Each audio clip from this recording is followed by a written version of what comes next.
డాక్టర్లు యాక్టర్లు పువ్వు అంటే ఏంటిది అనుకుంటారు. అంటే ఈ పువ్వు దులుపుడు అనేది వాళ్ళకి తెలియదు. ఇది ఆడివారి, ఇది మగవారి. ఈ పువ్వు దులుపుతా దీని మీదకి పడితేనే ఇవి మంచిగా విత్తనాలు అవుతాయి, లేకపోతే విత్తనాలు కావు. అందుకనే ఈ సీడ్ అంటారు. ఇది సీడ్ వరలు పెట్టుడు, పువ్వు దులుపుడు. ఇక మా రైతులకు ఇంత కష్టం ఉంటుంది, ఇంత ఇబ్బంది ఉంటుంది. కానీ ఏ జిల్లాలో ఏ డిస్ట్రిక్ట్లో చూడు ఈ రైతులను పిలిచిపిచ్చి మంచిగా సబ్స్క్రైబ్ చేసి ఛానల్ షేర్ చేసి లైక్లు కొట్టిన వాళ్ళు లేరు.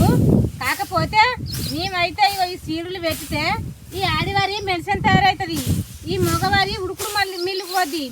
మేము ఇంత బంగారు పంట పండితే మమ్మల్ని విరిపించి మమ్మల్ని సన్మానం చేసి శాల్వాలు కప్పిన వాళ్ళు ఉన్నారా?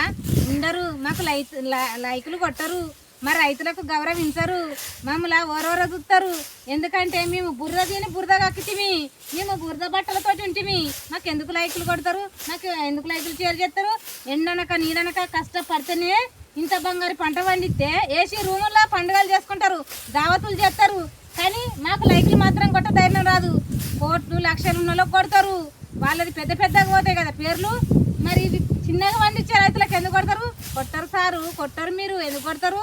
చూడురి, ఇలా నుండి స్టార్ట్ మా పూతులుపుడు 15 రోజులు పాముల తేళ్ళ ఈ పూత వాసనకు నాగరాజలు పాములు పడిగిప్పుతాయి, తోకలు ఆట ఆడతాయి. ఈ నాగరాజలు ఆట ఆడతాయి, ఈ పూత కమ్మటి వాసన వస్తుందని. అది గుడాంబ. మాకు లైక్లు కొట్టరు, మాకు షేర్ చేయరు. ఇంత భయపడకుండా చేస్తున్నామంటే ఇచ్చిన దేవుడు కొట్టబోయినాడే పోతాం. కానీ మేము భయపడం. ఈ రైతులం భయపడకుండానే ఈ పని చేస్తాం. వాళ్ళు బురదకు భయపడతారు కానీ మనం పనికి భయపడం.